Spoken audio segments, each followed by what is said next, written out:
Africa. And I welcome Derek Diaba, who is the Manager Network Infrastructure, WCA Region Biobab, subsidiary of MTN Group. Derek, the floor is yours.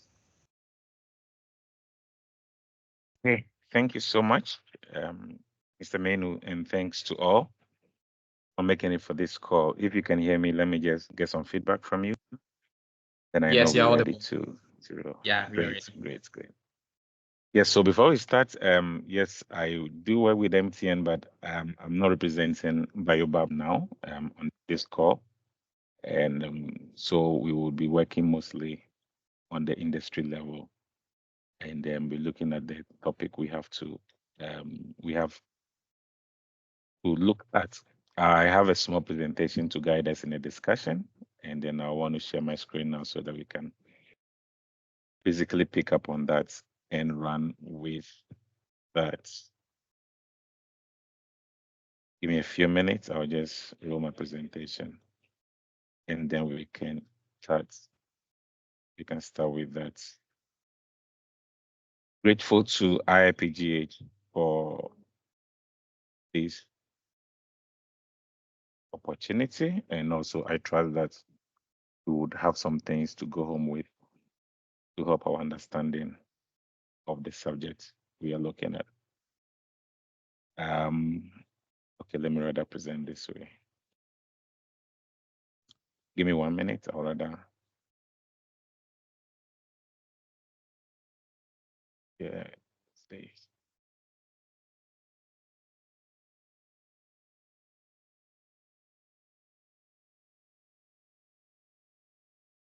This is better. Okay, so like Mr. Keja really said, we'll just be looking at the fiber submarine network space. I have worked um along this route for a while now. I was involved in the WACS as a WACS implementation in Ghana, and then also played some roles in to Africa cable implementation across Africa. We're looking at mitigating the impact of cable damages along the west coast of Africa, basically. But we'll have a shot at how the seabed of the world looks like. Um, we'll have a shot at how the seabed of the world looks like. The screen or the presentation we have shows um, a number of lines joining continents and all of that. These lines are actually cables, and these are the cables that connect the world. Someone actually did say that the cloud is under the sea, and the person would be right. Today we have around 540 cables across the continent, across the globe, right? Connecting various continents, empowering connectivity from country to country, continent to continent. We'll be zooming in more on Africa, but we want to look at what really happened to our internet service on the 14th of March. So some weeks earlier, on the 18th of February, Houthi rebels, um, as a form of protest to what was happening in Israel, between Israel and Palestine, attacked some vessels along the Red Sea route. Let me bring my pointer up so you can see. You can see my pointer properly.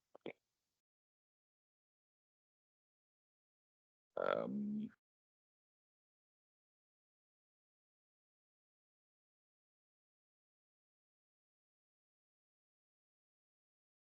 okay, so Houthi rebels actually attacked some cables along the Red Sea route. And if you see my pointer, you would see that the vessel they attacked, a particular vessel sank, and that vessel which sank actually affected some cables. It affected around 4 cables along the Red Sea route. A number of these cables use the east coast to South Africa. And whilst that had not yet been recovered, because one, the place was not safe, and two, before these fibers could be resolved, the ship that sank or the vessel that sank would need to actually be moved. While that was happening, by the 14th of March, we had issues on the West Coast also. A suspected landslide activity under the sea, on the seabed, through a gorge that fits Abidjan in Cote d'Ivoire, and it affected 4 cables, some of the biggest cables that connect the west coast of Africa. And because of these 2 cuts, the continent basically had very few cables connecting it. Of course, South Africa has some other cables connecting it, but there was a drastic reduction in capacity, especially on the west coast, because as you can see, we have fewer cables on the west than on the east, even though the west cables are of bigger capacity. But we had a lot of options along the east coast that were able to connect the east side of the continent. On the west side, 4 cables were affected, like I just said, and Glow One really has not been quite operational for a while now, so we couldn't really count on that. But we had Main One, Sub 3, Wax, and Ace heavily affected by this particular issue. And that's what led to the internet disruption that we saw. I know questions came about as to why, for example, AT was up on Glow One and all of that. The best of my knowledge, AT was not up on Glow One. AT was acquiring capacity via a cable provider called WIOC. They are consortium members of a number of cables that feed Africa, WIOC, West Indian Ocean Cable Company. And because AT's capacity was quite small, we were able to prioritize some traffic for them. It's worthy to know that even if the other telcos, like say MTN, had the capacity AT had, it would still not have been enough because of the size or the consumption that both MTN and Vodafone only take care of in Ghana. So that was why AT had some level of resilience, basically because their capacity was small and their provider was able to prioritize some capacity for them. But I think the other guys were also able to come up and then close the gap. The issue in Cote d'Ivoire as to how they were able to pull on Move, it's quite simple. Move actually connects from Morocco and then connects Francophone Africa to Cote d'Ivoire. Almost all the providers in Cote d'Ivoire have service on Move or redundancy on Move. So when the issue happened, it was just a simple matter of upgrading their capacities and then being on Move, basically. So it was quite a simple thing for them to achieve. A snapshot of basically the countries there's on the coast of Africa, and then the number of cable landing stations that we have, and then also a look at the common faults that affect our cables is in our view. The continent has a number of cable connections. You would see in this chart that we had a country like Egypt that has almost 20 cables connecting it, probably because of its strategic position. It's a route that is used to connect the Middle East and also India along the Red Sea. So a lot of cables past Egypt, basically. We have a country like Djibouti. It's a small country, but they have a number of cable landing connections also, like 13. I think they are second after Egypt. Because Djibouti is in the Red Sea, and the Red Sea is more of a territorial water, Djibouti is able to, as part of the conditions of laying your cable through their territorial waters in the Red Sea, one of the things they've made conditional is that you drop your cable on their coast. And that accounts for the huge number of cables we have at Djibouti. It feeds countries like Ethiopia, basically, and some other countries in the Horn of Africa. We have South Africa having like of cables landing, and then Nigeria, Kenya following up. The number of cables, a number of countries have like 6 cables, 5 cables. Ghana falls in the category of cable countries with 4 cable landings. And then most of the countries on the sea coast of Africa either have 1 or 2 cable landings. In terms of fiber cuts, I got this information from Tech about undersea fiber cuts. Most of the cuts are occasioned by fishing activities by fishing vessels, and then following by anchorage activity by large vessels, basically. And then we have other instances of fiber cuts. A good 17% of fiber cuts have unknown causes as being responsible for their damage, basically. We will look at some solutions, and this basically is something we need to start thinking about. We'll just narrow on the west coast of Africa and consider West Africa, for example.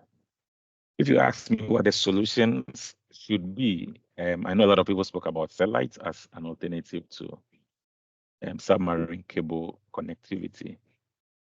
But you will see that will be a tall work to do, especially if it comes to the carrier side. Satellite now, at best, could be a consumer level solution where, like we see Elon Musk doing with Starlink, you can just connect directly to your home and use. But for carrier networks like MTN, I doubt that satellite will provide any breather for them. One, because of the capacity required, and also because of the latency involved, basically. So for the carrier side, we may need to look at some other solutions aside satellite technology. These are solutions we need to explore and try and get answers to. In our diagram, you would see depicting 2 cables, 1 green, 1 yellow, basically. You would see that what we want to achieve here is a convergence between 2 submarine cables, such that when there's an issue on one, the other can pay traffic, basically. You see a green cable and then a yellow cable. Then you will see that the branching circuit, for example, this is Senegal. You have a branching circuit to Senegal, but then we are picking up that branching circuit on the green and feeding to the yellow cable. So the yellow cable is not just bringing capacity onshore, it's also taking capacity back to it. Such that if, for example, we have a cut as we have here along the Abidjan routes, Abidjan, Sierra Leone, Conakry routes, what would happen is that the capacities along this side, which are now grayed out, would easily just have gone to Dakar in Senegal and join the yellow cable, which would take it all the way and feed Ghana here, for example, and feed Nigeria, for example, which would have been a good way of achieving redundancy using 2 subsea cables. If, on the other hand, there's an issue on the yellow cable, again, along the same Cote d'Ivoire route, the best idea would have been, again, the yellow cable will meet the green cable here, take the capacity to the green cable, and it will be routed and connect to Cote d'Ivoire and connect to Lagos, and then Lagos will give it to the yellow and it will come to Ghana. This has not been achieved because currently we don't have this level of redundancy among the cable network operators.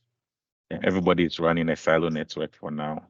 And I think discussions will have to come to this level where we are able to converge at the subsea level and achieve some level of redundancy in instances like this.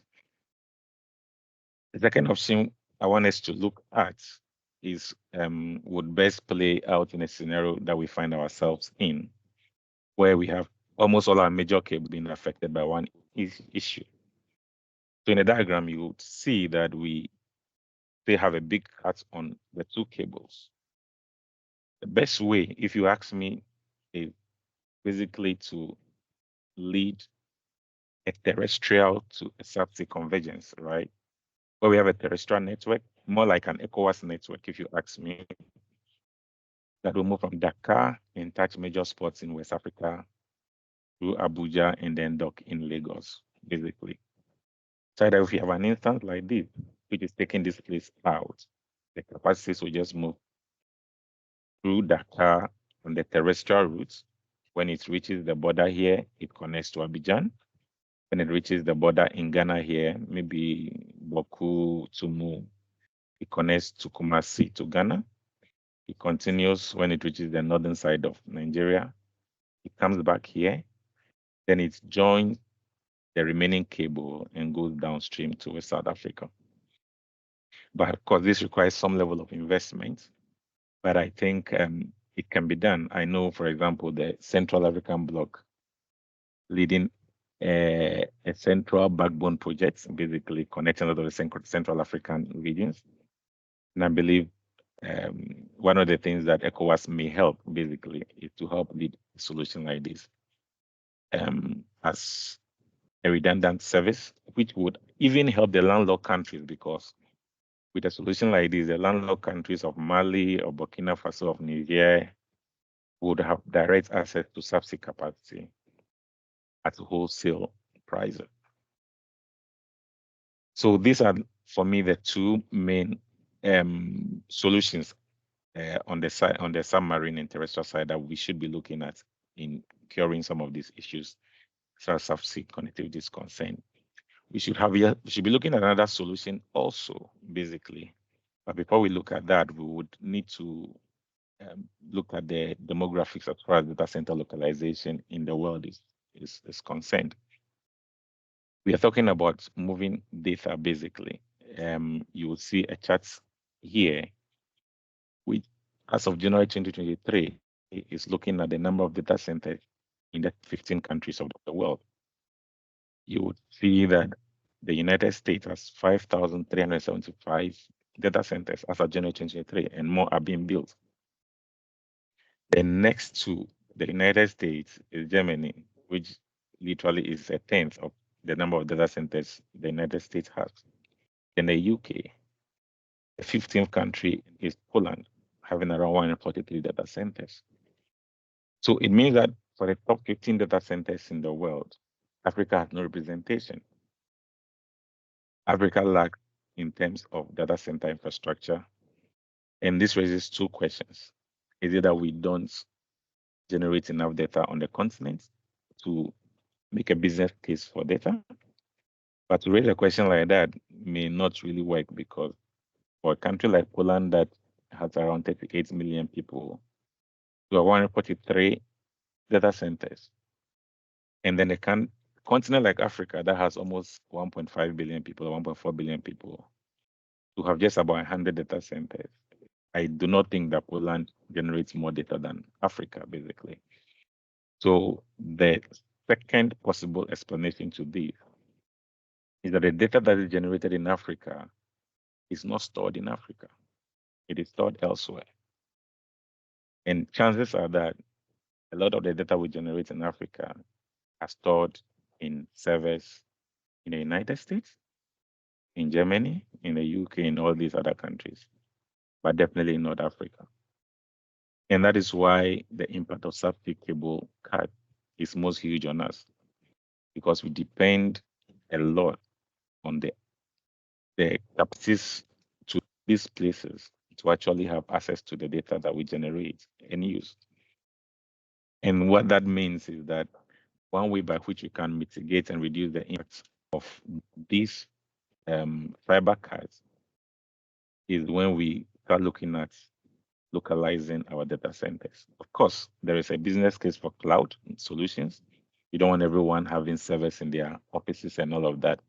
You want people to jump onto cloud solutions and use cloud platforms and all of that. But at the same time, we need to localize some of our data on the continent, so that in instances like this, through peering services and through local cache exchanges and all of that, we can actually have access to these data without crossing seas and oceans to have access to this data. So that makes a case for data center localization on the continent. We need to see more investment in that regard, so that, for example, if there's an issue in the US, I'm not sure US depends on a lot of data outside of the US. A lot of data the US uses is within the US. So a cut in some ocean somewhere may not have adverse effects on workings in the US. But a bank in Ghana may have its central application that does validation of customer information somewhere outside of the continent even. And without that validation, banking process cannot go on, and so everything is down. A server that fits maybe the DVLA service may not be hosted even in the country, may be hosted elsewhere. And a simple validation will not go through because the server that stores that particular application, we need to cross oceans to access it, basically. So there's a good case for data center localization, and that will actually help the African cause. Another solution I think we can look at is this. It's a personal dream. I hope one day we would have this come true. If you look at the cables that connect the continents of the world, you would see an obvious missing link. And you'll see a heavy reliance on Europe.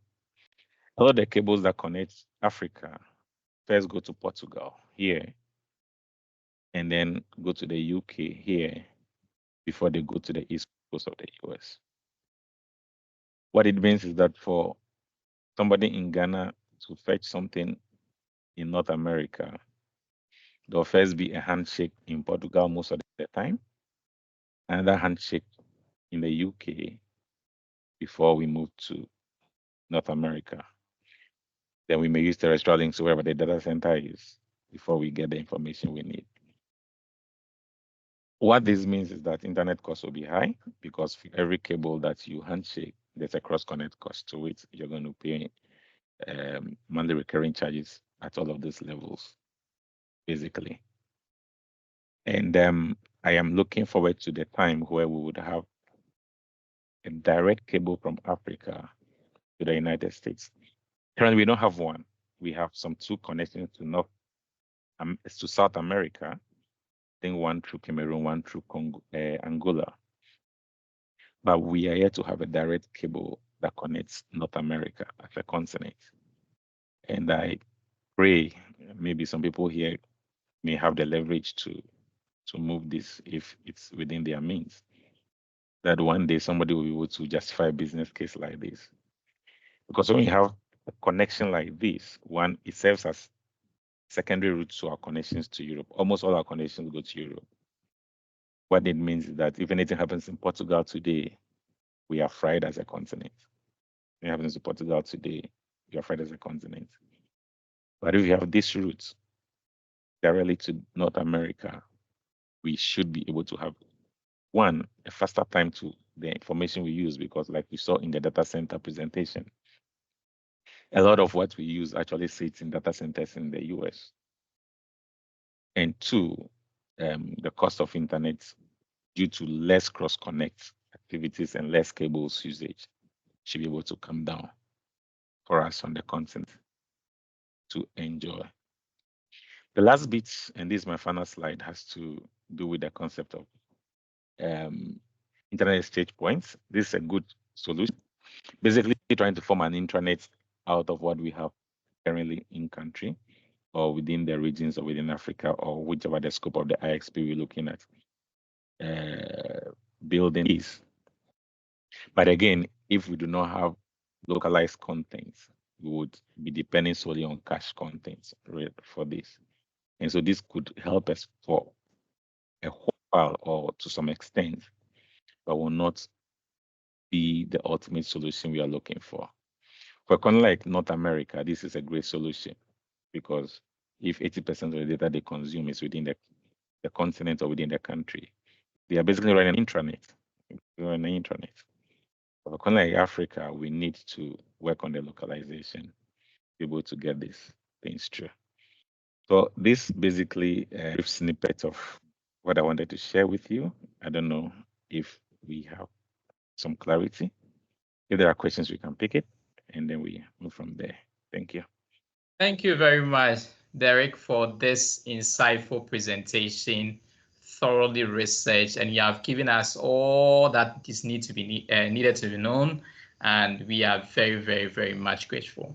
So one thing I did get from this presentation is that there were Red Sea cuts, and also the issue concerning, I know when it happened, a lot of people were saying Cote d'Ivoire. I was even part of those who were, singing that song. Cote d'Ivoire, internet is up and all that, but the nuance here is that they do have the move, which most of these networks are on, and it worked for them, but a different architecture in the case of Ghana. Exactly.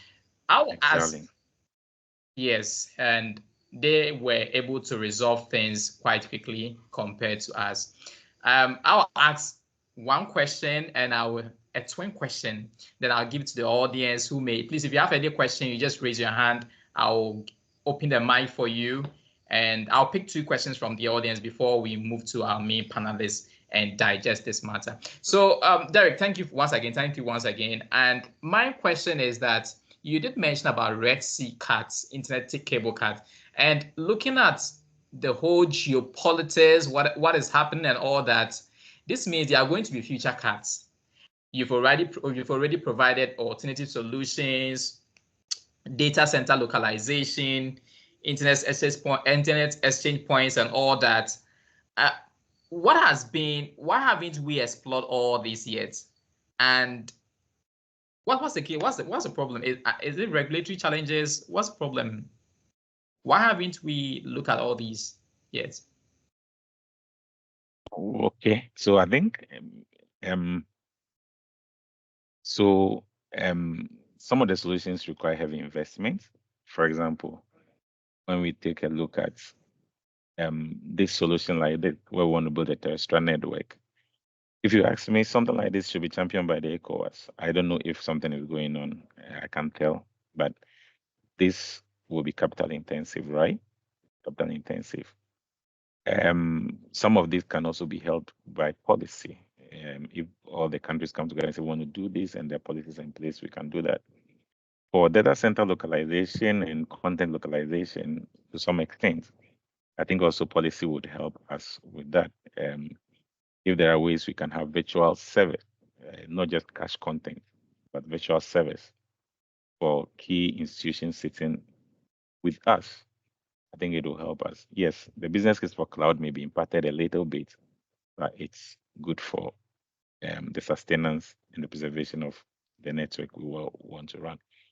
Last bit would, for example, the solution we looked at where we are expecting the cable connectors to converge, right?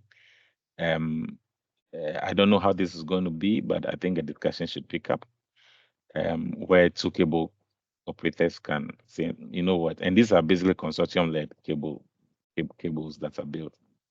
Let's try and use one another's spectrum as redundancy for one another and get things working for us, right? So a lot of communication needs to go, a lot of correspondence, but I think the bottom line is that we need a lot of investment and a lot of policy guidance, including some of these challenges. All right. Thank you very much. I can see a hand up. Please, if you can open your mic, or alternatively, you can leverage on the chat box. If you have any intervention or question, please use the chat box. I can see a hand.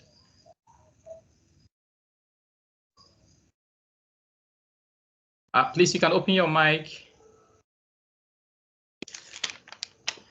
Okay, let me move on to introduce my other panelist, and we will go into the matters. I think we have no further questions, so we'll go into straight away. Nana Adjoa Adobia Kate is a lawyer and a board member for IIPGH. And also we have Desmond Israel, who is also a lawyer. As already noted, please, if you have any questions, please do use the chat box. I'll go to the lawyers first. And I just want to know, when this happened, a lot of people were quite furious, and legitimately so. So what are some of the who is legally responsible for the damage of the subsea cable? I heard of so many words: force majeure, act of God. So all these are kind of legalese, and to the uninitiated, what does it all mean? I'll move to maybe Israel will take the first part, then I'll come to Najwa. The floor is yours, Israel. All right, thank you. I think I'm inspired by Derek's presentation. If you don't mind, I can just load a single screen to help our discussion. Okay, sure. Okay, so just confirm if it's showing, then I can just explain the legal framework. Yes. All right, okay. Yeah, so good afternoon from here, good evening back home, and greetings wherever you are. So what you have on your screen is something that I just put together. I actually didn't know I was going to be the one to start, but I just prepared just in case I would have to start a legal conversation. Then I'll give a very good perspective so that everybody gets well connected. So the whole issue of these undersea cable and the legal requirements, let me just say in simple terms, that it's a complex conversation from the legal point of view. So I thought that it would be good for us to understand where the laws come in, where the contracts come in, and then maybe we can develop the conversation from there. Would even give people a proper perspective to understand this concept of force majeure and any other related matters. So on the screen is call it like a half portion of what you would typically get if you had to get a map of undersea cable. It would have to come from one landing site to the other. But the essence of what you're saying is just for me to show you the various territorial or the various zones on our maritime front, and then where the necessary laws come in, because they all do apply. It's not a simple conversation. If you scream at force majeure, one question that you'll be asked is, are you a party to the undersea cable? Because you are a last mile user. I mean, like Derek said, on the consumer side, so you would have different SLAs and contracts, the different duty of care. But this cable is owned by consortiums. Records also show that certain large individual companies like the likes of Google and Meta also have cables in there. So back to my point. If you look on your screen, you would see at the top, just above the land section, you would see territorial sea over there. And then you have 3 nautical miles and 12 nautical miles, so about 22 kilometers. Maybe Derek would get the exact because he's an engineer, but I think it's about 22 kilometers apart. So you have from where you have the 3 nautical miles up to the 12 nautical miles, that's your territorial sea. So essentially, that's for you. Nobody actually comes in there. And then from your 12 nautical miles to your 24 nautical miles, you have a contiguous zone. That contiguous zone deals with your national interest. More importantly, things to do with national security. So it's still part of your boundaries. And then you have the between the 24 nautical to 200 nautical miles, you have the exclusive economic zone. That area is, you still control that, but you have to allow passage. So people, other ships or airplanes can actually use that passage, of course with your permission, and then you can also do your fishing and all that from there. Anything beyond 200 nautical miles is deep seas. Of course, you can also call it international waters. So why does it matter?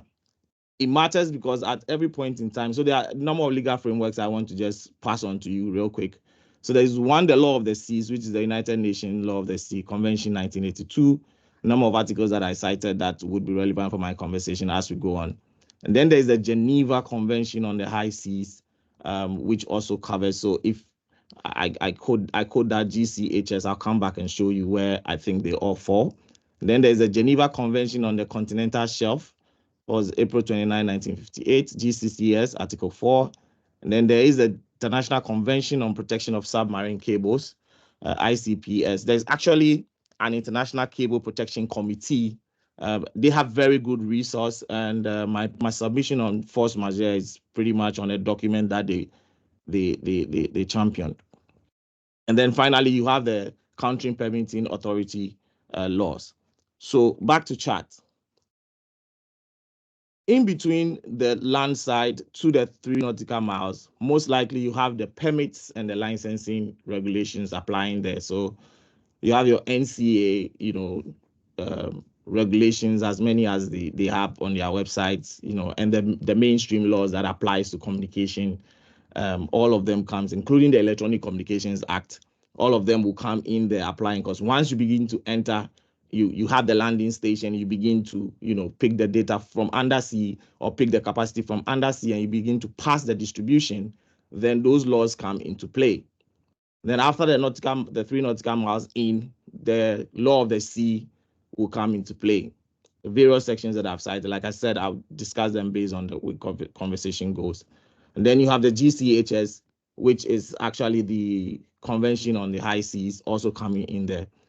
And then you have portions of the UNCLOS taking it from the 24 nautical miles to the 200 nautical miles. Indeed, in between the exclusive economic zone also, you have Article 58, Article 113 and 115 also applying. These are essentially laws that are saying that the state has the opportunity to lay its cables, and then on the economic zone, another country who wants to lay a cable through that passage must be allowed to do so. But under the various conventions, it allows the regulator to be, or the state country, sorry, let me use state country, the state country to be able to also set various regulations to control how these cables are laid, how people can access them based on the various maritime laws that you have. And then indeed, when there is a damage, like in the case where we are discussing these undersea damage, the question is, now it's more like a force majeure. Like I said, we'll talk about that. But let's assume it was done by maybe a ship dropped an anchor and the cable broke. Cote d'Ivoire will have the jurisdiction based on their laws to, as it were, come and I don't want to use prosecute, but would be able to hear the matter with the ship that caused the damage and the cable owner or the cable consortium ownership, for them to be able to assess the necessary damages, and then the party that caused the damage will be able to pay. Is there more reason why most of these landing stations and what they call the landing parties, and then the contracting authority, it's the more reason why they go into these agreements, so that the state will be able to assess that authority to get the necessary remedy when any of these cables get damaged. So the national security conversation will definitely come in when we get to the security aspect of it. But I thought you should know this, and then when we are answering questions, it might probably make more sense. So back to you. Hi, Israel. Thank you very much. This is highly informative and quite packed. But staying on, I think I have to give it to Nanajua. Nanajua, please, with regard to Ghana, the consumer right protection, we've talked so much about consumer right protection. As a consumer, when this happened, do I have a legal recourse? Can I seek legal? Can I go to the court? All right. So, thank you, and thank you, Israel, for the briefing on the existing international conventions. With regards to what happened, there are 4 different key stakeholders. We have the submarine cable companies. They have the contracts with the MNOs and the ISPs. Then we have the MNOs and ISPs delivering last mile services to us, the consumers. So something happens in the sea, and we as consumers are wondering what can be done for us. As Israel rightly said, we don't have any contracts with the submarine cable operators. But the catch is that because of an animal or a word, a legal jargon called force majeure, even though we have the MNOs have contracts with us, and for certain reasons, we did not get internet connection as we had contracted with them to provide for us. Force majeure dictates that when something is beyond the reasonable control of a contracting party, that party is absorbed from liability. So in that regard, if I am told that the vessels, and I should say this before I even started, that I work with the National Communications Authority, but all views expressed are my personal views and not that of my employer. So with regards to the what I have picked up is that the vessels are on their way to the point of the disruption that has been pinpointed, or the estimated point of disruption. And what it is that when the cause is actually found out, then we'll know whether it's actually a force majeure situation. But there is a high likelihood that it's a force majeure situation, in the sense that it's beyond the control of the submarine cable operators. So with a force majeure situation, you do not necessarily have a right to compensation from the institution that provides the services. I use this analogy. If you have Glovo, we all use Glovo, and you order food, and the motor rider coming to you, bringing you the food, let's say there's a roadblock. So for instance, there's a construction on the road, or the motorway is being, there's construction on the motorway. And if, for that reason, you do not receive your food, it is not the fault of the company, in the sense that if all roads are blocked, the best they can do is apply most reasonable situations. When it comes to force majeure, the simplest to understand is when we use the word act of God, in the sense that if it's a situation with the weather and the likes, it's most likely that there was some tectonic shifts in the earth structure that may have caused four cables. It has never happened, and even in 10 years, if you look at the data, even two going down at a time is very rare. So the likelihood of four happening was something that it was unforeseeable. And for that reason, it is highly unlikely that you would be able to make a case for compensation. However, I know that some of the telcos have compensated customers in one way or the other. And I think it's more of a business decision to do so, but it's most likely a force majeure situation. And when force majeure, as I said, because it is a circumstance beyond the control of one of the contracting parties, liability is absolved. All right, thank you very much for looking. Back to Israel. Israel, I would like to know, with your presentation and what you presented to us, do you see any defects? Do you see the need to readdress, the need to change any of the existing laws or say legal frameworks? All right. Okay. Thank you. Not really. What has actually been the main conversation around the table has to do with the speed at which the repair ships, the turnaround time for repair ships to get these things fixed. The U.S. approach was that they did invest. Of course, I know someone would definitely be talking. Don't start comparing economies, but this is the global conversation. You can't have this conversation without comparing economies. So what the U.S. did was they pushed some, I think about $15 billion, one of those, in there.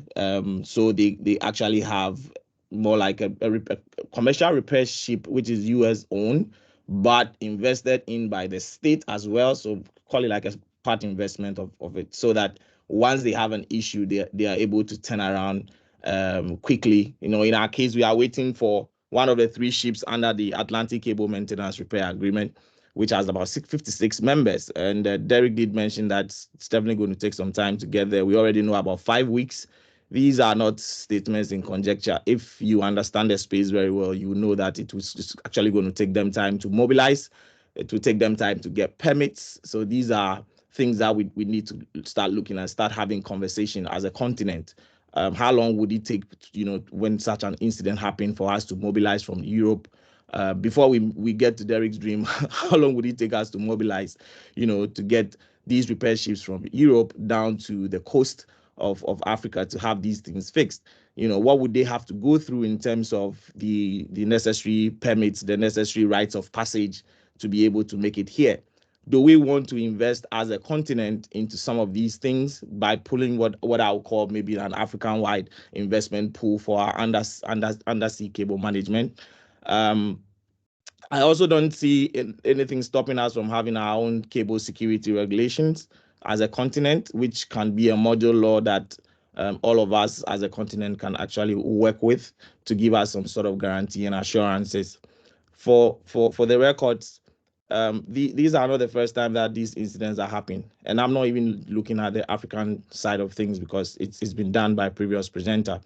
But to the extent that world economies are making these decisions, I'll just give you 4 main incidents that actually goes back to why people pay attention to these laws and try to modify their existing relationship, whether through geopolitical relationship, diplomatic extension of their relationship, or even trying to get some sort of continental or maybe regional bloc sort of agreements to ensure that when these things happen, they can deal with it. First one I want to inform everybody has to do with the US itself cutting the submarine cable as a form of sabotage in the war against Saddam Hussein.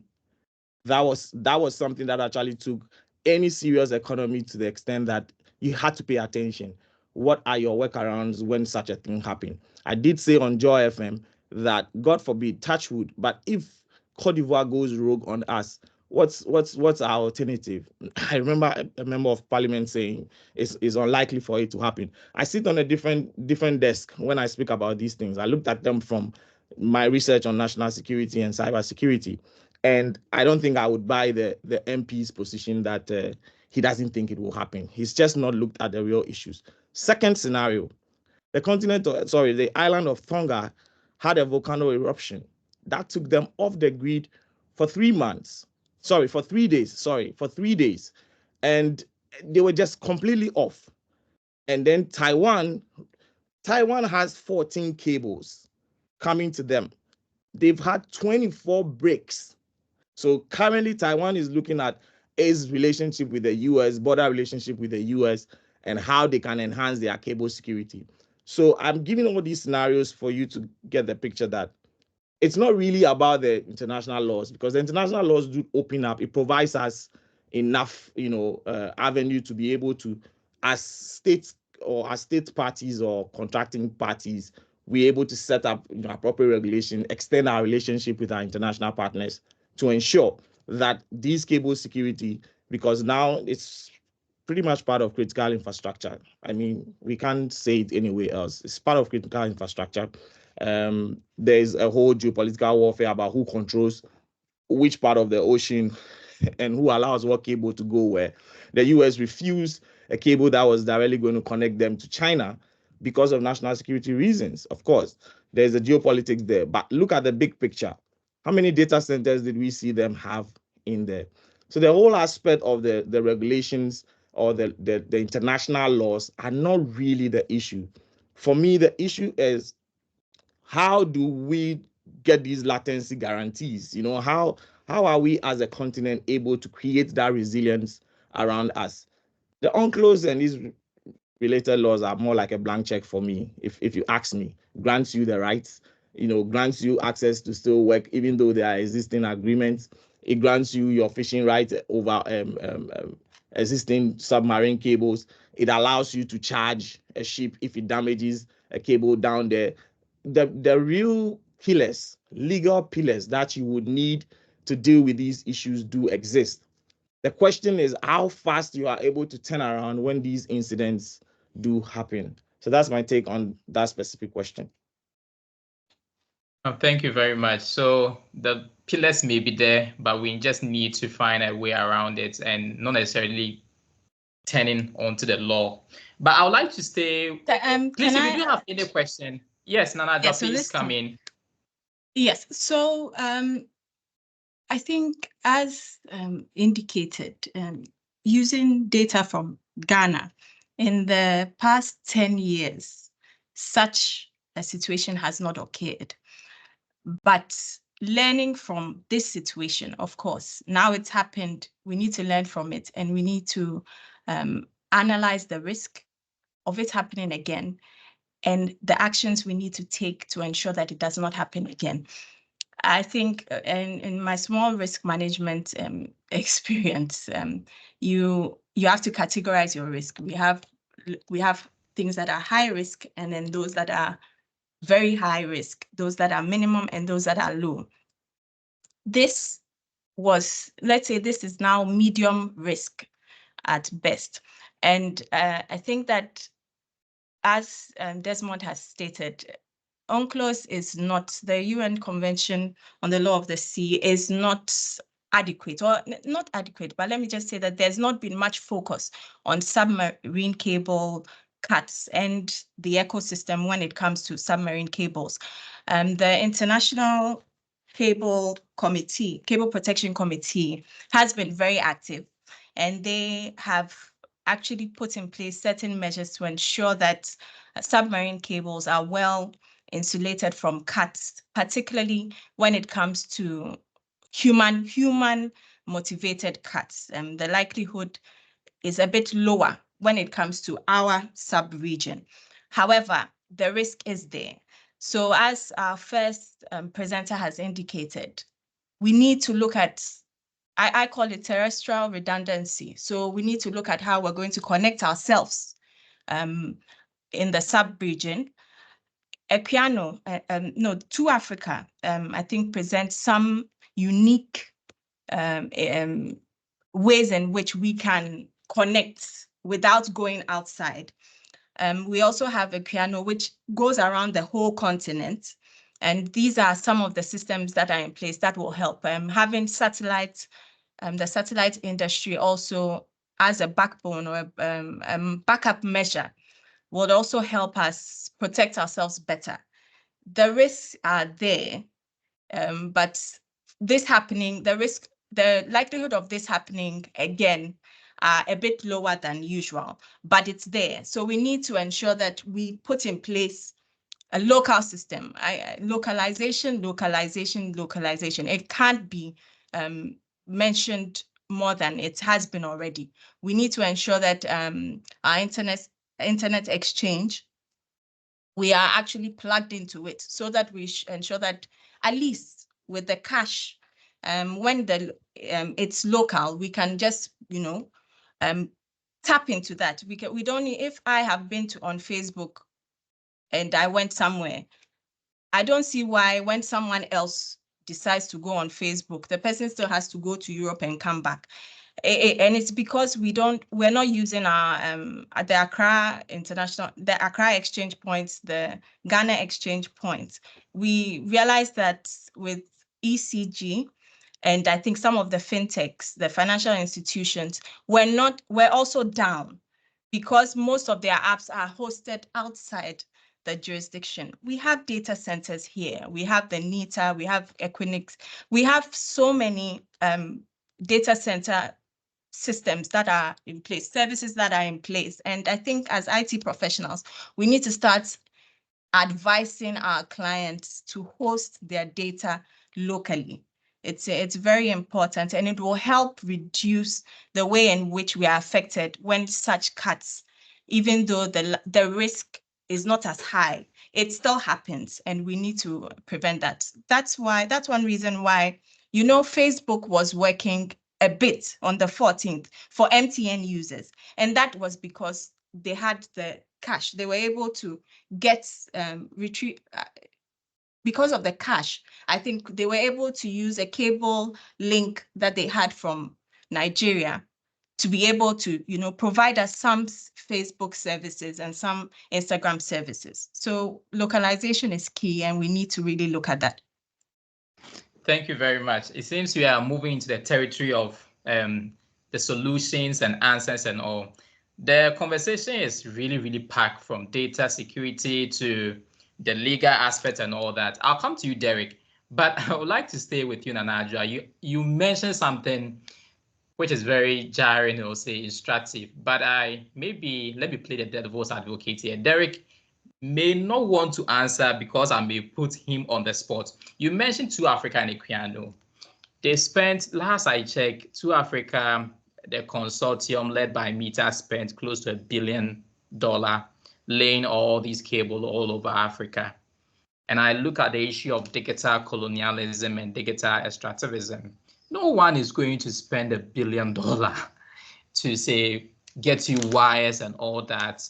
And with Facebook or say Meta history of data extractivism and looking at issue of IPPs, public PPPs, public-private partner privatization, and all those things. What's in for us as Ghanaians, as Africans? Do you think it is the best interest for us? Whether you like it or not, it's a global village. Now the Accra is, now, we even function in cities. You say, I'm going to Brussels. We don't even say I'm going to Belgium anymore. We say I'm going to London because now it's not the UK. We function in cities.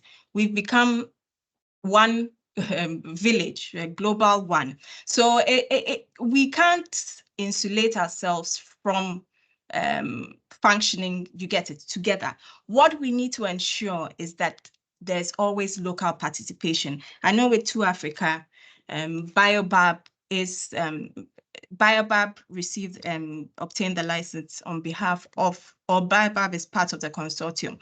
And these are ways in which we ensure that, we are at the table when decisions are being made. We are at the table when our data is being discussed. We have we need to get AWS and the likes hosting here. As I keep on saying, they need to come here. We cannot move away from the fact that we need to interact with the rest of the world.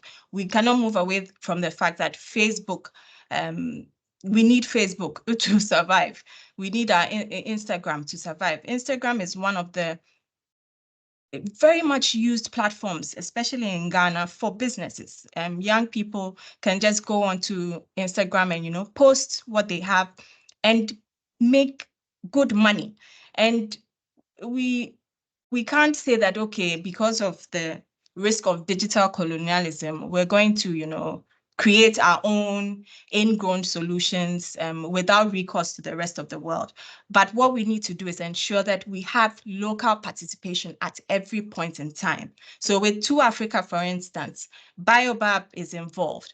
Biobab will ensure that if it comes to our data, if it comes to anything that has to do with local content, we are well protected. And then we need to have the laws. For instance, I'm well aware that the regulator ensures that data protection, cybersecurity rules are all well complied with and are enshrined in licensing conditions to ensure that you are compliant. And our laws, we have data protection laws, we have cybersecurity frameworks that are still gradually progressing, and a lot of them are quite robust. And we just need to progressively improve these laws to ensure that we're well protected and our data is secure and not exploited. All right, thank you very much. Derek, I have to move to you. The question of data protection, the question of our cyber security capabilities, as African countries witnessing this disruption, how were we impacted when it comes to data security? I mean, with Ghana, Ivory Coast, Burkina, the issue of data security or say cyber attack when this outage happened. Well, so once we don't control the space, we will not even know how vulnerable we are, right? Not even know how vulnerable we are. I tend to side with a lot of the things that Najwa said. He who pays the piper demands what tunes are played. I think we need to try and own our space a little bit more, so that we can actually have insight into a lot of these these things. Currently, I would say that we may be vulnerable and may not even be aware, basically. But once we get more involved, we should be able to close a lot of these loops. We have a lot of people coming in and doing things, maybe freebies and all of that, but there may be implications and there may be issues that we need to look at in the future. Basically, we need to own our space. We need to play more role and be more involved. Then we can actually say that we are safeguarding our interests in some of these things.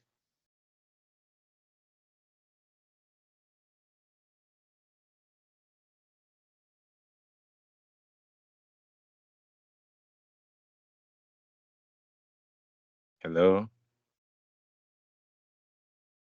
Hello, sorry, I was muted. Thank you very much for your Okay. input. All right. Okay. Thank you very much. I'll move to Israel. Israel is also a data and security expert, and I would like to know how this disruption with regard to African countries, we can develop our own, say, cyber security capabilities to manage such risks. Because from what Derek is saying, it seems we are vulnerable. So how do we, moving on, how do we insulate ourselves? Yeah, so I also agree that we are vulnerable. I actually wanted to touch on a point to drive home this agenda for localizing or having our data sit at home, or a larger part of the data sit at home. So if we have the right policy for the environment, we can actually decide which part of our operations, and I'm using operations loosely, for lack of a better word, as a country should sit in-house, and what should go out. You can protect what you don't see. That's why visibility is one of the key things that today we are all looking at. Environments are implementing SIMs and managed detection and response. It's all a matter of visibility. For the purposes of resilience, you want to look at recovery. How soon do I get back? Because then again, we've gotten to a point where you can go down. It's just a matter of when. It's not even about the cable. It could be about another cyber attack. It could be a once in a while event that would happen, and that's why the disaster recovery and business continuity plans are required. So we need to begin to have these sort of conversations, which leads me to the point I actually wanted to make when I raised my hand. It was mentioned about the fintechs and the fact that they have their applications. A lot of them have the applications sitting outside the country. So this is more like an advice, but I want to take it from the legal point. So if you look at the Payment Services Act of Ghana, Section 45, Section 45, it speaks about something to do with consumer protection, but my interest there is about service availability. Now, it requires the electronic money issuers and the payment service providers to guarantee us 95.1% uptime, good service quality. That's what it says. You see, that's a substantive law. So you can look at it and, well, how am I going to achieve it? But I think we should take that law and model our agenda of internally localized applications towards it. Because if we have a regulator who wants to crack the whip for these availability uptime, then it means we need to get to the table and start having technical discussions. And the ideas from Derek, as also enforced by Nana, would come out clearly. That's when we will really understand that we need to do this. Because for now, a lot of people will just think that, oh, it's just the fancy.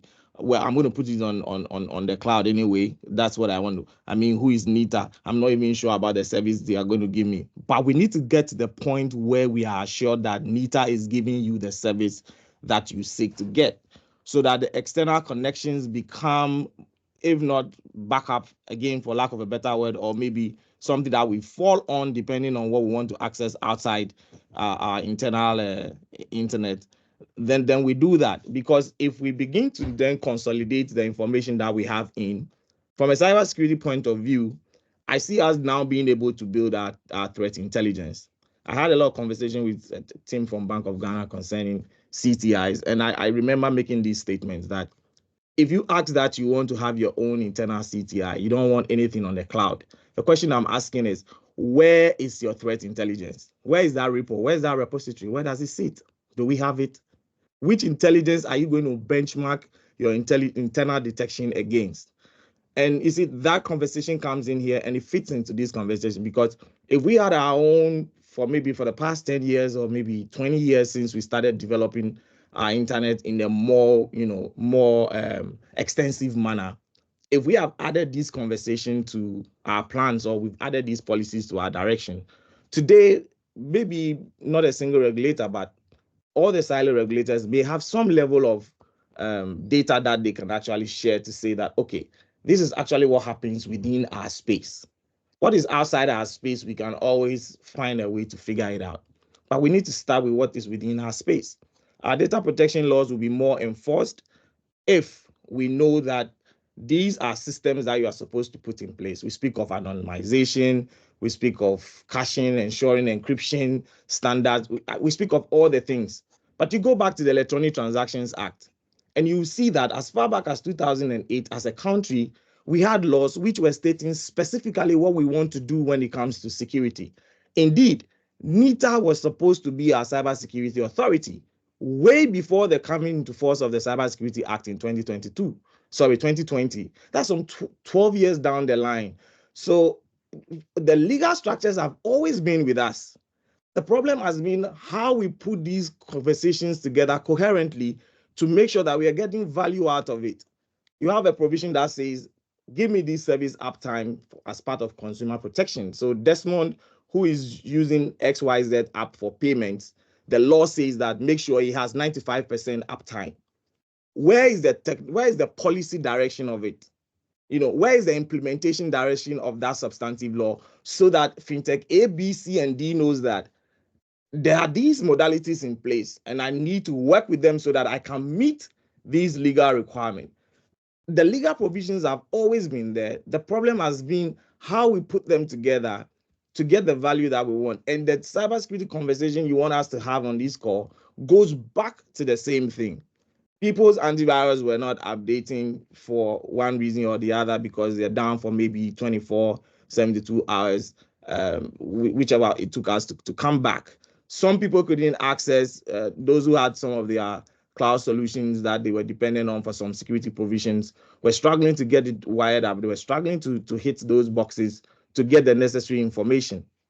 And I ask, if something happened within that split second that they couldn't get access, they couldn't get that visibility because some of these visibilities sit on some of these interfaces, what happened? Do we know?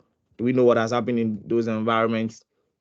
We can't speak of cybersecurity in vacuum. We would need evidence to discuss it, but we can suggest things that are likely to happen when certain structures are not in place.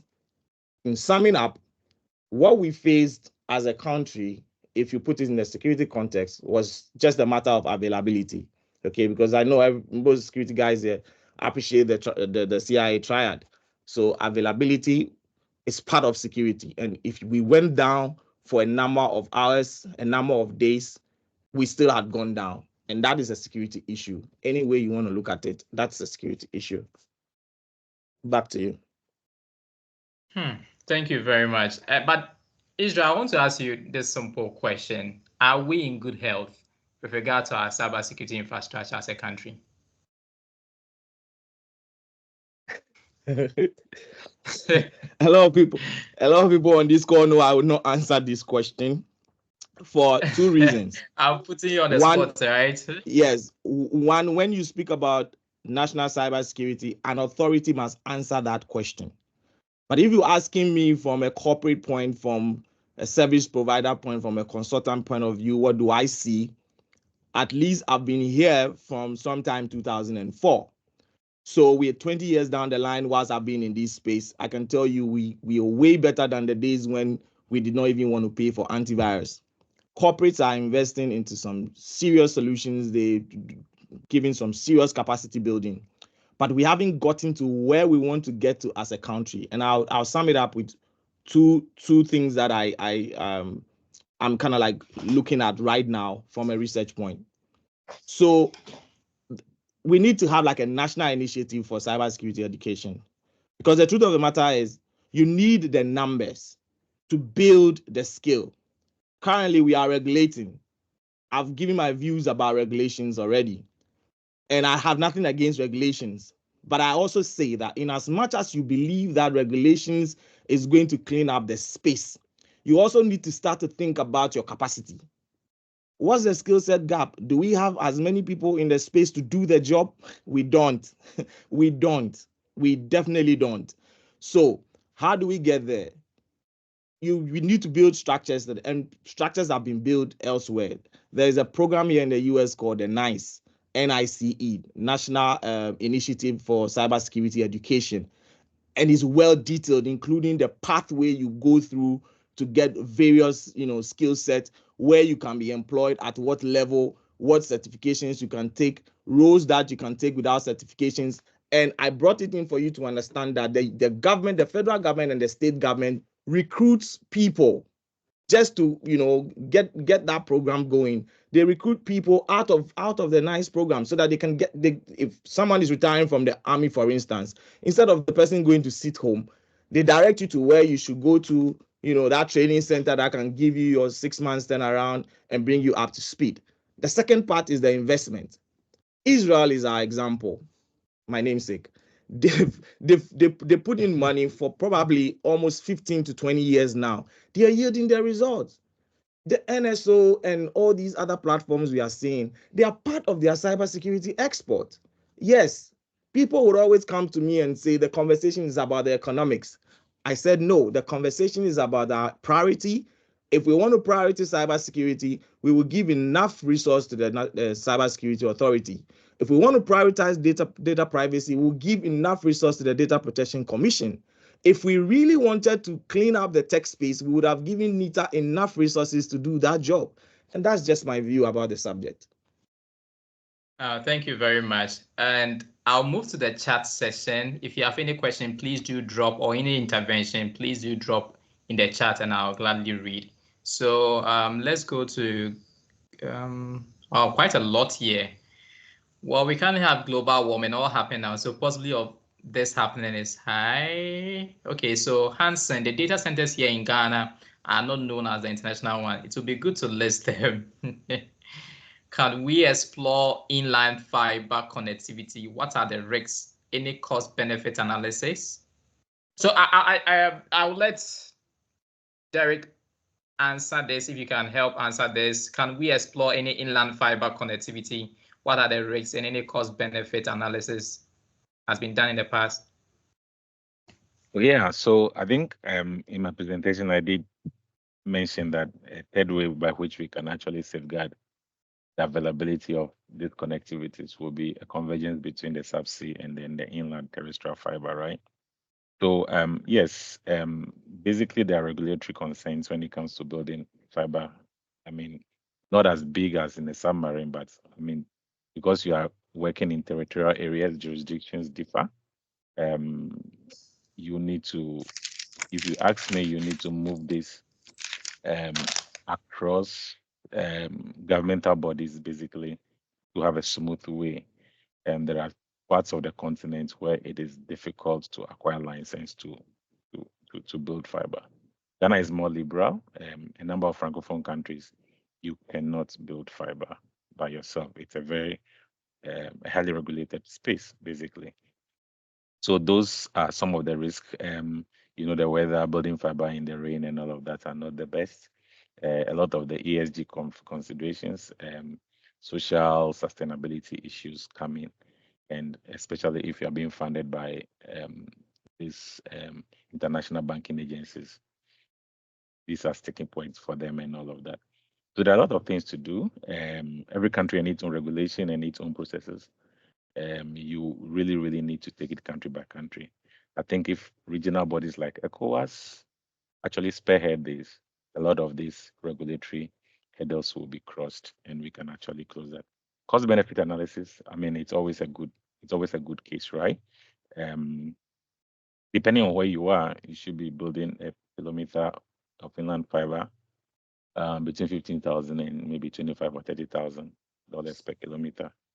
But anyhow you look at it, for a 20-year lifespan, you should be able to recoup your investment in good time. So I think generally this should make a lot of business case. Yeah. Okay, thank you very much. Staying on this, I mean, we mentioned about regional bodies and cooperation. I wanted to add on. Okay. Yes.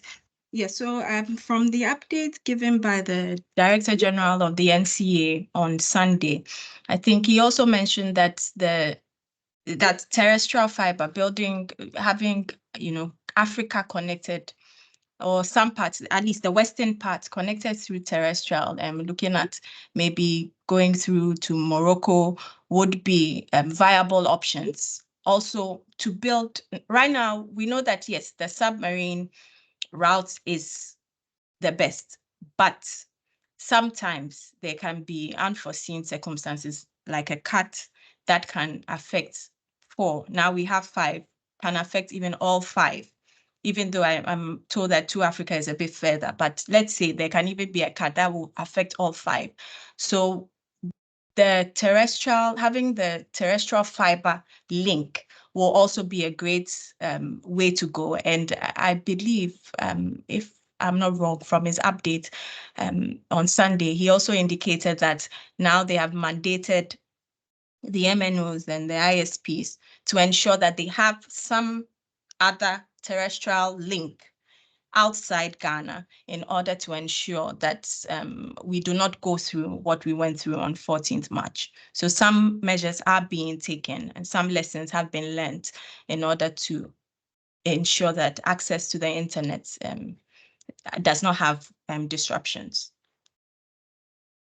This is forward-looking, but staying on that same question, I don't know if any of my panelists can take it.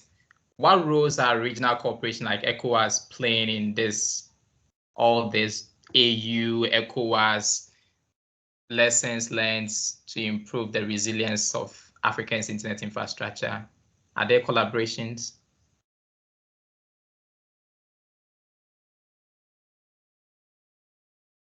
I don't know about that. Not that I've picked up myself. Yeah.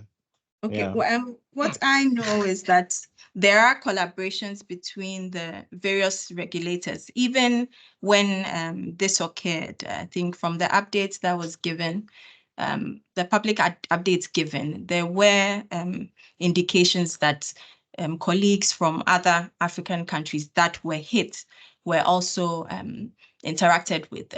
Sometimes when we are not involved, we don't know what goes on, to create the magic that's brought us internet.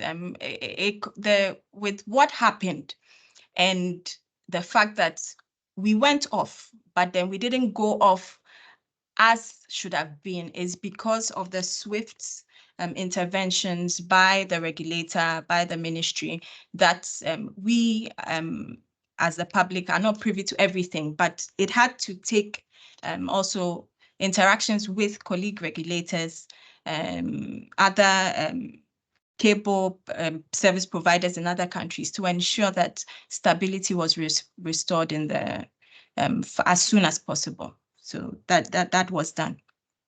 And the way forward I think that they're collaborating to learn from what occurred and how best to improve upon this, because now internet, I like to joke that now internet is a basic human right, and I think what happened on 14th March shows that yes, we all need the internet. It's become part of us, and it's like it's like we lost a limb when our internet connection went off. Yeah, I think it's an internet right. I think the ECOWAS court ruled in 2020 when Togo switch off the internet and all that, they rule that is now a basic human right. I stand to be corrected on that. But no, it's not a basic human right. It's not. I was a panelist at the International Bar Association conference just last year in September, and we actually discussed that it's not a universal human right as at yet, but there are some arguments that it should be a universal human right, and the UN I think puts it's quite this contentious way. then. Yes, that's what I'm saying. It's the UN puts it in one way. It says that access to the internet must be anchored in a human rights-based approach.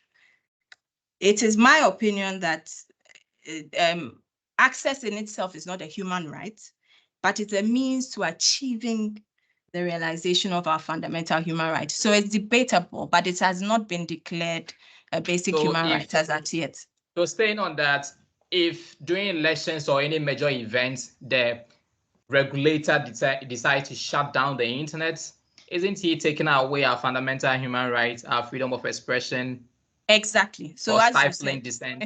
As you said, it's the taking away of freedom of expression. But you cannot go to court right now, right? You cannot, well, they can be tested, but you cannot go to court and say that I live in a village that does not have internet connection, so I'm suing the government. You get it. The government has a role and has a responsibility to progressively bridge the connectivity gap. But if you do not have it, you cannot go to the court to say that because I do not have it. You know, we have the basic right to education, even with education up to a certain level. We have the right to life.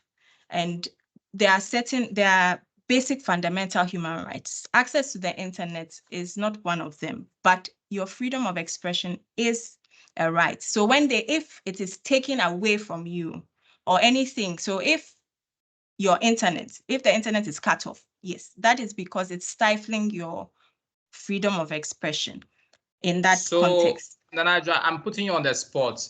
Should the NCA intentionally disrupt the internet during a national event? Should it be countenanced? The NCA will never intentionally disrupt the internet, but I get the import of your question. And that is what I am saying, that the freedom of expression, anything that an entity does to stifle that freedom will be an infringement on that freedom.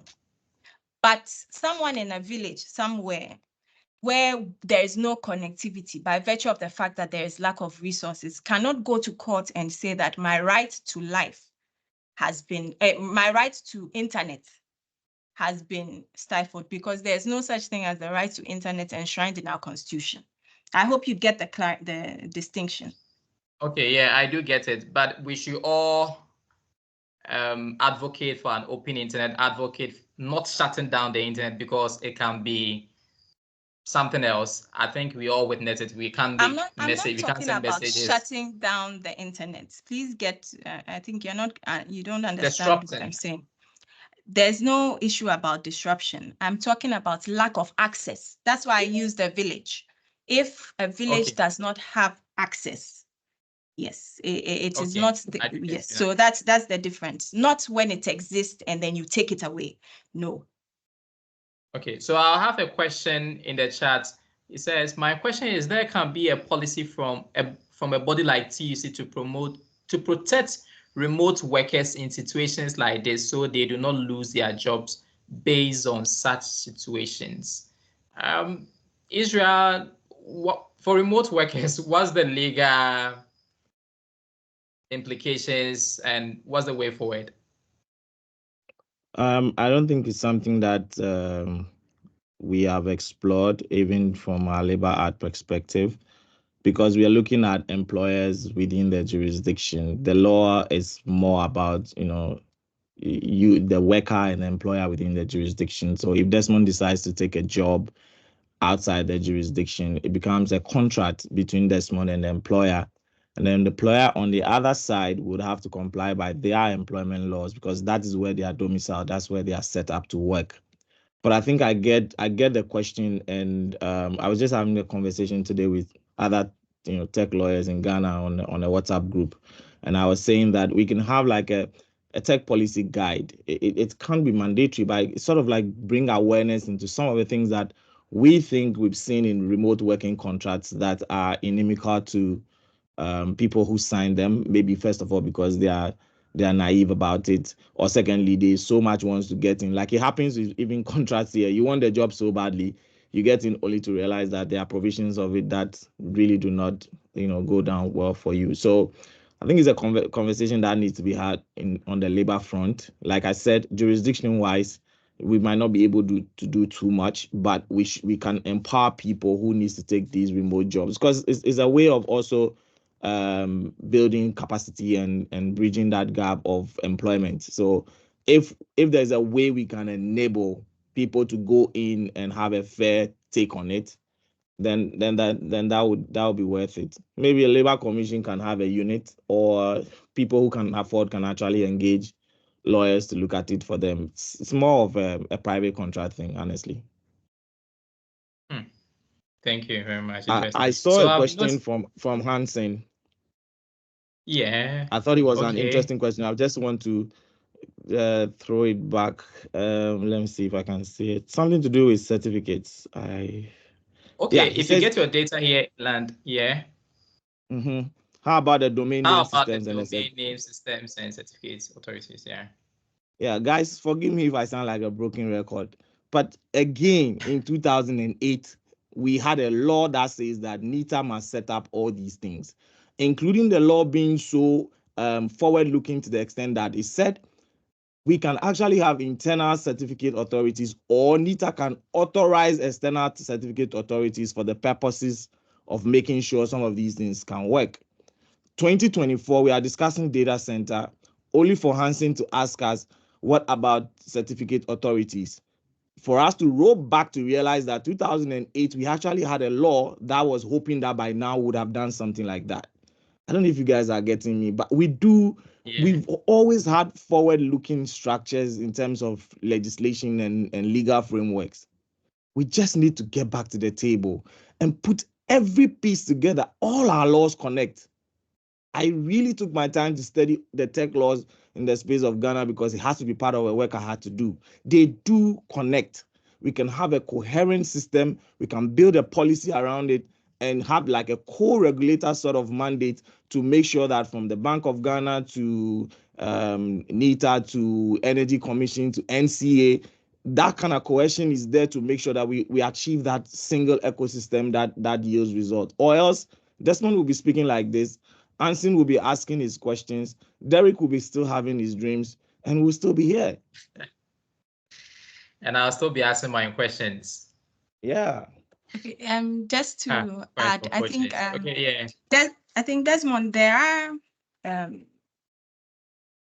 some projects that are in existence to bring into fruition this singularity of our digital ecosystem, and some are even before cabinet for consideration. So okay, that's good. You very soon you'll stop belaboring the point. Yes, okay. You stop being worried. How soon? How soon? That I cannot tell, but at least I know that it's no, this is not pipeline. As I said, it's gone, it's far advanced. It's gotten to where key decisions can be taken. So let's all keep our fingers crossed, yes. But they're very interesting things. But even the Ghana.gov has put in place some measures that cure some of the concerns that Desmond has raised, and this is also already in operation. Fingers crossed. So with regard to the regional cooperation and developing internet infrastructure, we have the WATRA. I've been noticing we have the WATRA, which works with the National Telecommunications Regulatory Authorities in 16 member states in West Africa to promote the adoption of regulations that stimulate investment in telecommunication infrastructure and deliver more affordable communication services. But I would like to know more about this. As Desmond rightly noted on this call, we seem to have all the necessary frameworks and regulatory bodies, but is it a case they go docile and all? But well, we will come to that later. The question and answer, the Q&A, it's time for the Q&A. So please, if you have any question, please do raise your hand or have them in the chat, and let's have an interactive session here. If I may, just one more. So with regards to West African collaboration, I think one of the projects that Ghana is proud of is the ECOWAS roaming, which Ghana has, championed, and we are we've started with Côte d'Ivoire, and we are in talks with other countries to also start. And I think that's one of the, should I say, success stories of the region collaborating. So little by little, we'll get there. And let's continue the advocacy to push for bigger and greater things. Okay, thank you very much. BB Odro, your hand is up, please. Your mic is open.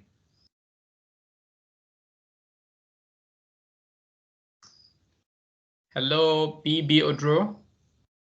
Your mic is open.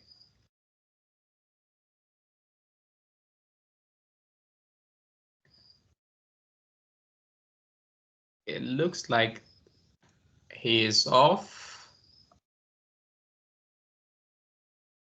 Okay, if he's not ready, let's move to the next. Please, if you have another question, please do open your mic. There's another please, hand. there are some questions in the Q&A chat. Please, can you check them? Okay, thanks very much for flagging. Okay, Derek wants to speak. Derek, please, you can open your mic.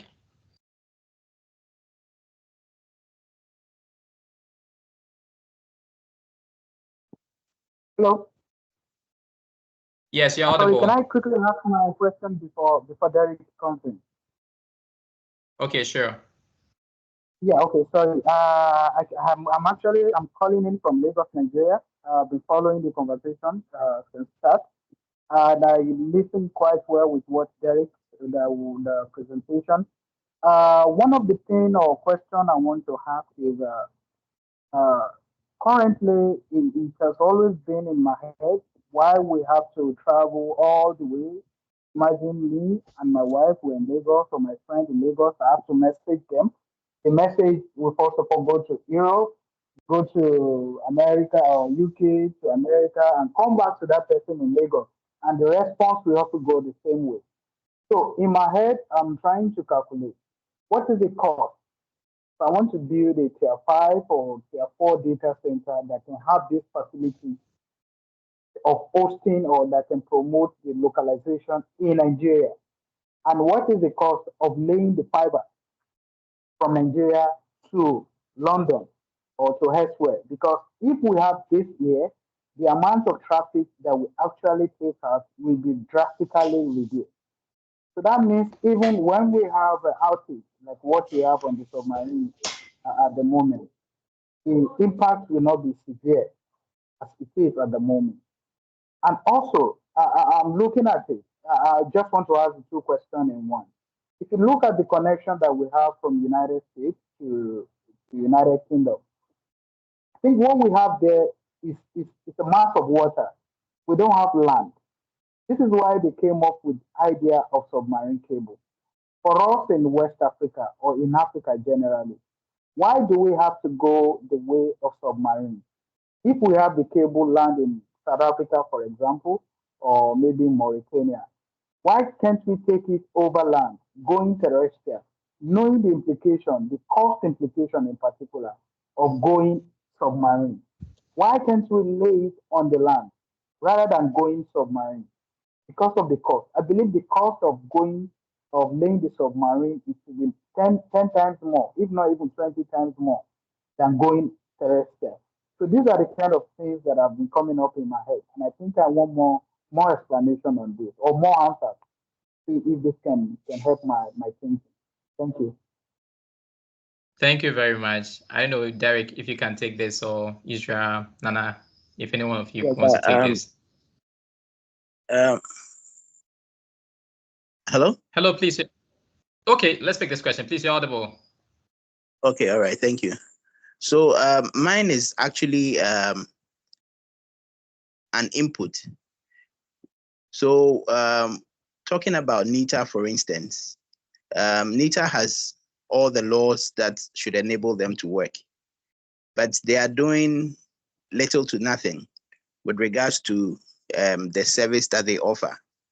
I personally subscribe to some services for them to do some work with them, and even to obtain a domain I had to write several emails and even had to go for meetings just to acquire a single domain. So if I can easily get a domain with a click of a button, why would I subject myself to that hassle? So, I mean, these laws are there, and if you ask me, they are not being like well used. So if we are talking about the laws, these laws are there. The institutions are also trying to make it look like they are working, but they are not. So I don't know if the regulator can probably crack the whip on some of these institutions and get them to properly do what they have to do. Due to certain reasons, I can't mention the name of the institution I work with, but when this incident happened, we're greatly hit. And to some extent, we are still recovering. But it's due to the fact that we are working with third parties who are relying on international data centers who haven't recovered fully yet. So, I mean, this localization thing is the right time to champion this localization thing. And if we are able to do it right, I think it will be a good thing for all of us. And I put in a question in the chat earlier on with Derek's submission. I was asking about the cost implications if we have to do a cable from Africa to North America that he mentioned, and if there is there's a fair idea on ROI on putting in these kind of investments. I'll be happy to hear about this. And good evening to you, Council Desmond. Thank you very much. Thank you very much. Anyone wants to take the questions? But before that, let me read. There are certain questions. There are some questions in the Q&A, so that we take all of them. It seems there are a lot of questions. So the first question is from Gansa. What does the cybersecurity law state about localizing or hosting of applications?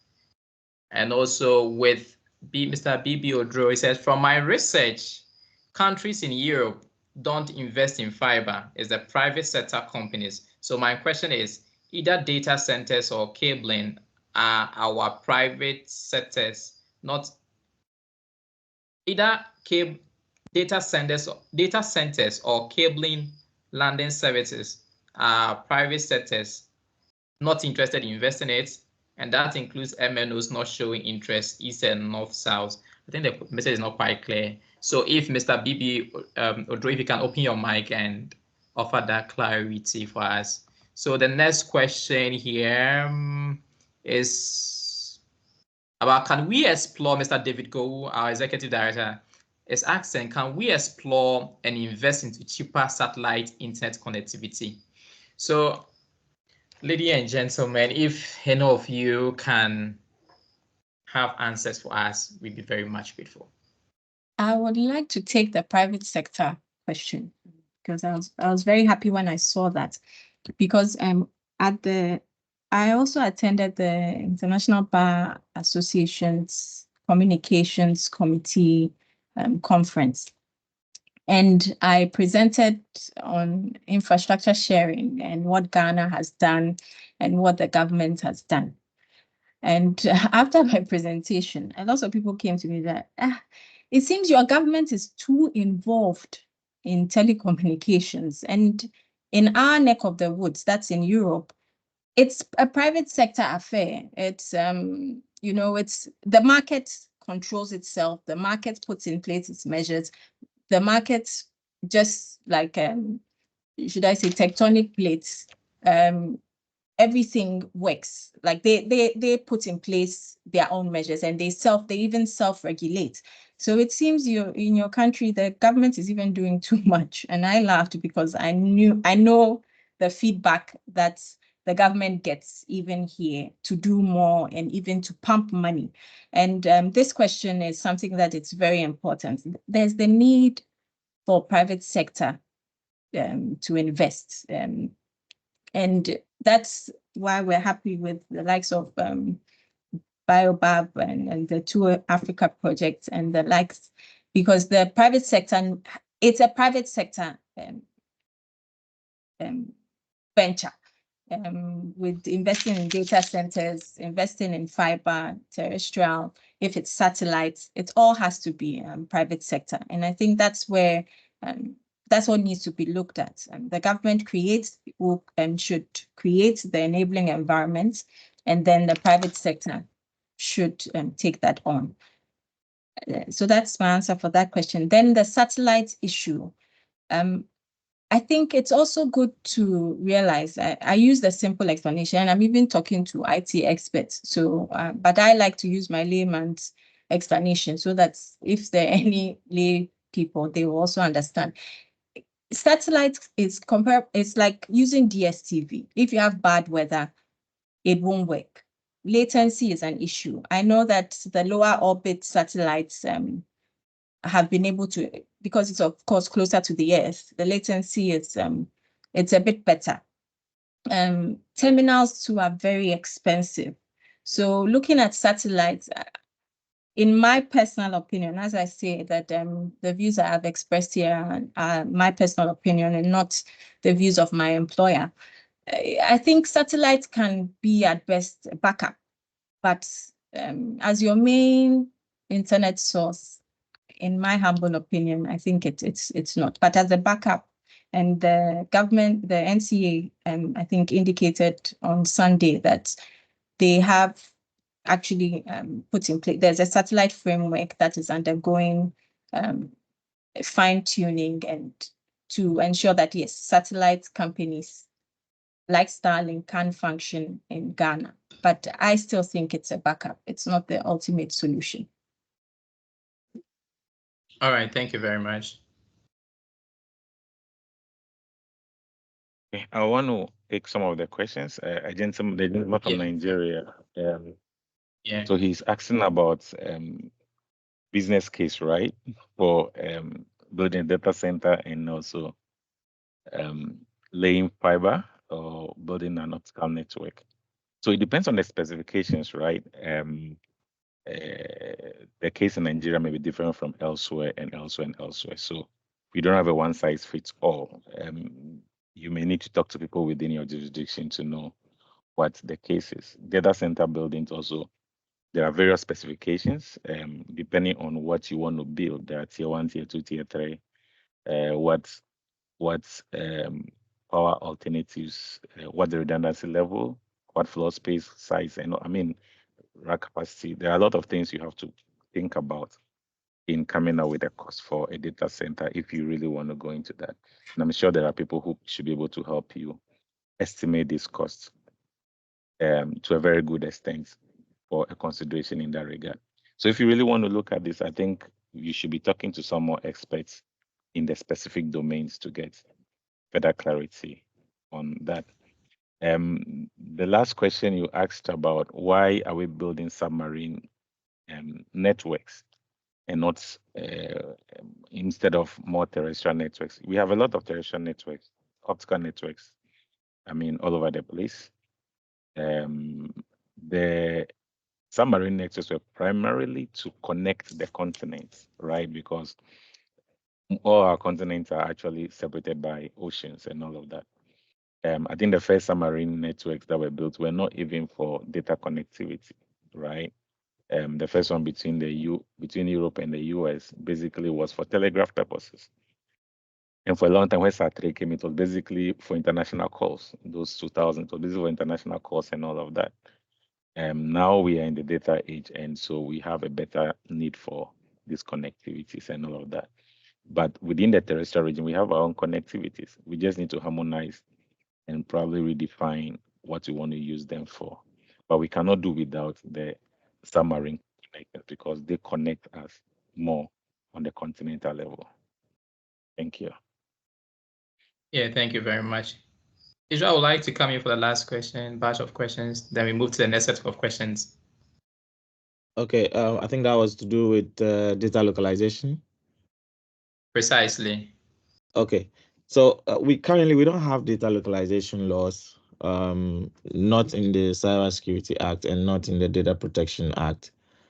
What in the Data Protection Act, what it seeks to do actually wrote a guide on that. So those who are interested might find it somewhere on my LinkedIn. But essentially, what the Data Protection Act did was it provided some provisions on how data should be used when foreign subject is involved. And then when you are using data processors that are outside the jurisdiction, the fact that they need to comply with our laws and follow the security requirements, etc., etc. And then a few other provisions. So what I did was I put it together just to explain for people who are into cloud data processing to understand that our courts do not interpret our laws to defeat the purpose. And we are trained to read our laws in entirety. So if you read the law in entirety and you apply it to some of the requirements in cloud data processing, you will realize that the law actually captures you into that data protection net that you are supposed to comply. The fact that your data sits on Amazon, really, it's not a thing. I've seen a lot of people try to use the GDPR as a standard. It's good from a compliance point of view, but when you come to enforcing regulations, it's all territorial. The Data Protection Commission can, for instance, raise red flags which comes out of our law, which you are not complying with. So it's just an advice that you can look at the structure of our law all over again as against what your compliance requirement is. But we don't have data localization laws. Bank of Ghana did issue their cybersecurity directive sometime in 2018. Portions of that sought to suggest that if you want to use cloud solutions, you should get approval from the Bank of Ghana. So that's at best what I know about the cloud space and then the data localization regulations. All right, thank you. So we'll pick our last batch of questions all too soon. We have to come to an end. So our last batch of questions, this one's from BB Odro. It says, what's MTN's true disaster recovery plan? I don't know if anyone would like to stick their head here and answer that, but they are all speaking in their individual capacities, and I'm not sure. But if any of them can answer, we'll be very much grateful. And what's the backup for the nation in situations like this? I'm very much interested.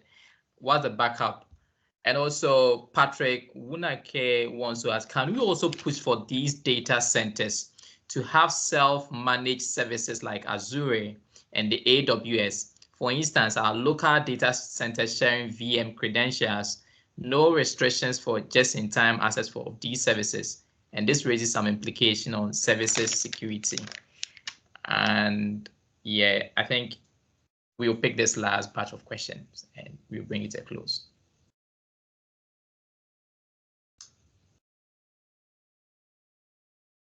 Nanadra, So I'd like to know okay. our backup. Okay, Israel, please you go. Then I'll come to Nanadra. All right. So concerning the security of local cloud services, I think I agree with the question.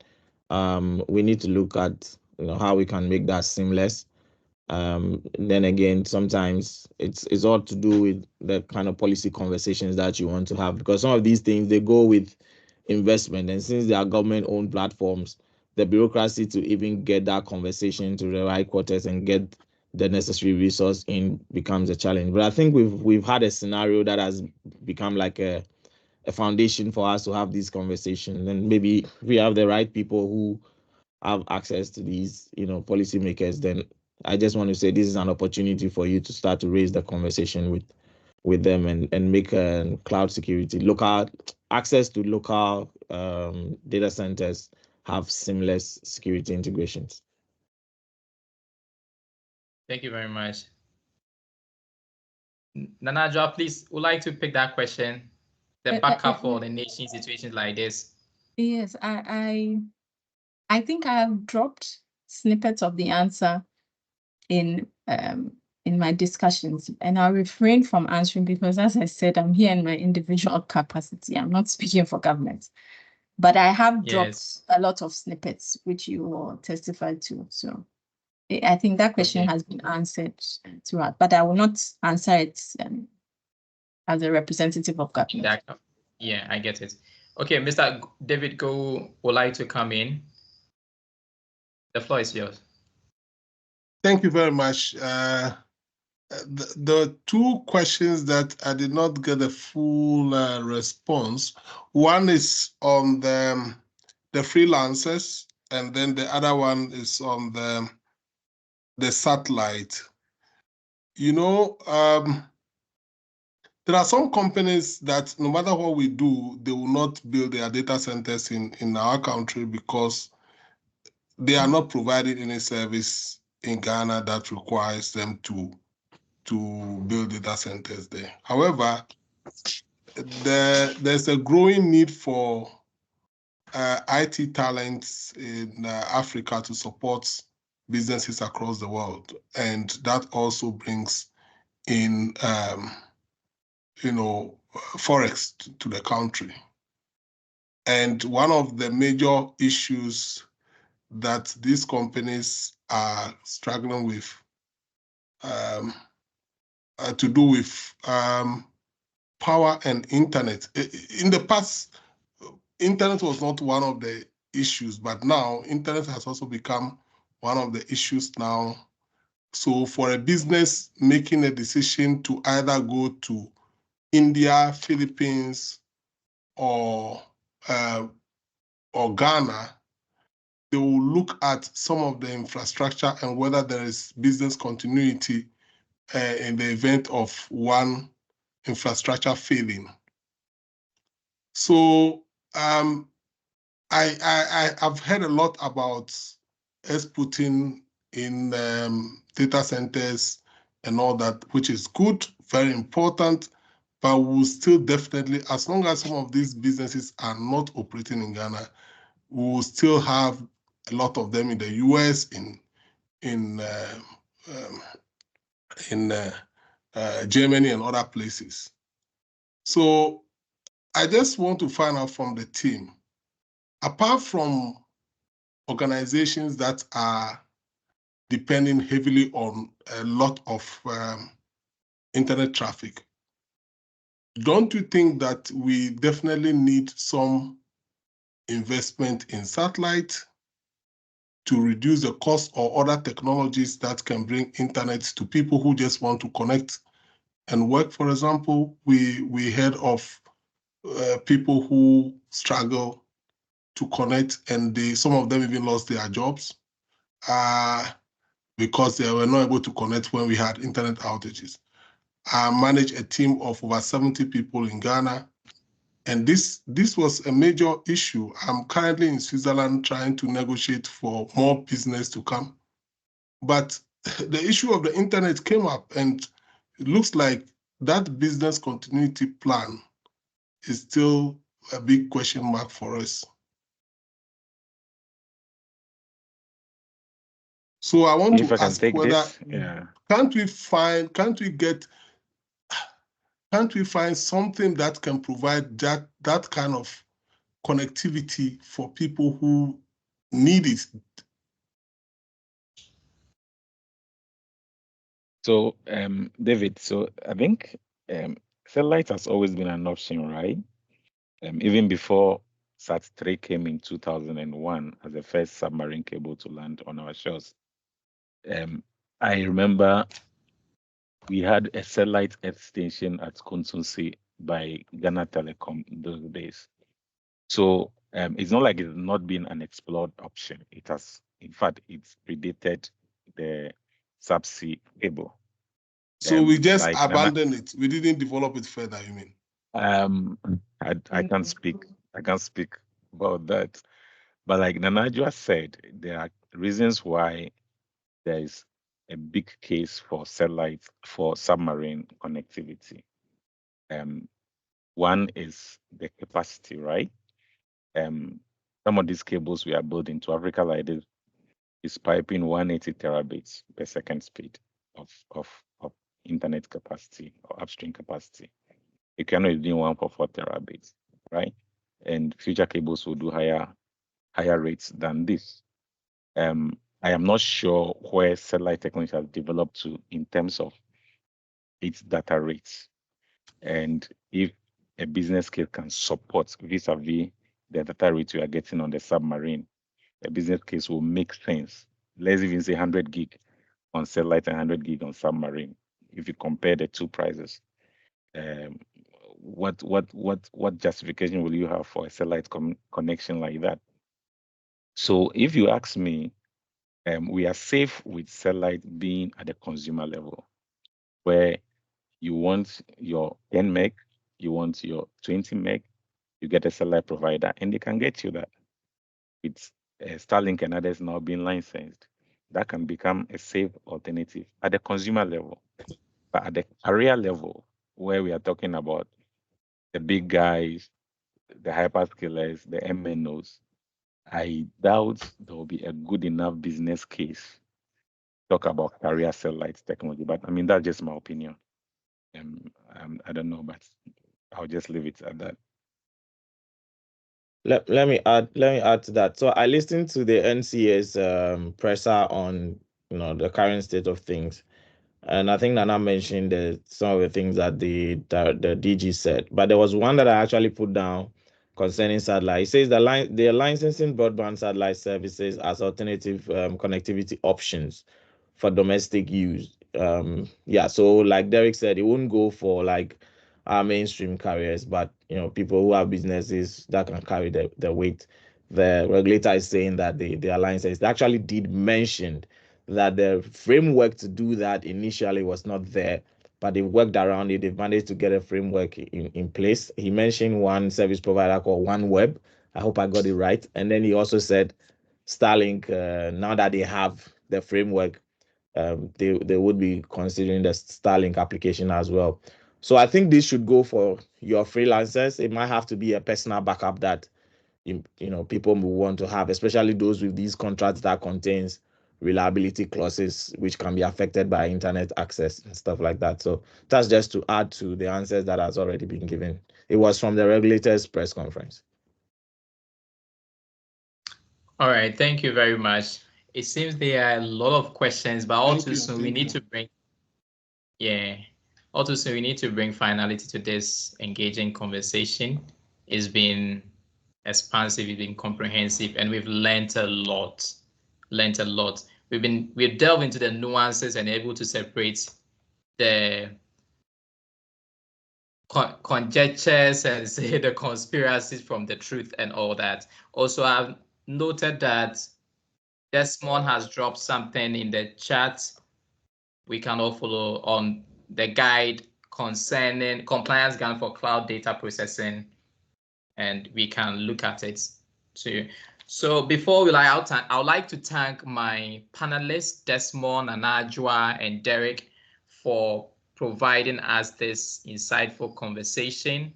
You are far too kind, and we would like to have you again another time. We have to keep the conversation going and shape policies. What is life without passion and making change? And I do believe when you talk about little changes, it's through these conversations. And this is also a call to our non-members to register to become members of the Institute.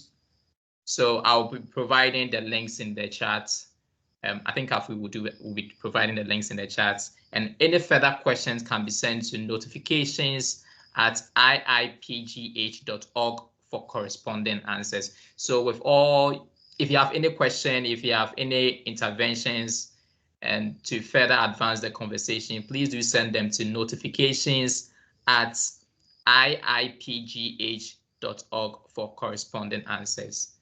My name is Osei Menukeja, and I would like to call, if you are joining the call from Ghana, good night, wherever you are in America. Good day, enjoy your day. And some people are asking for the slides. Okay, wow. Okay, please do send notifications, send a question or say any input to notifications@iipgh.org, and it will be sent to your corresponding email. So you do send us a message to notifications@iipgh.org for corresponding answers. Thank you very much. See you soon. Thank you and bye. Thank you. Bye-bye. Thank you. Bye. Thank you all. Bye.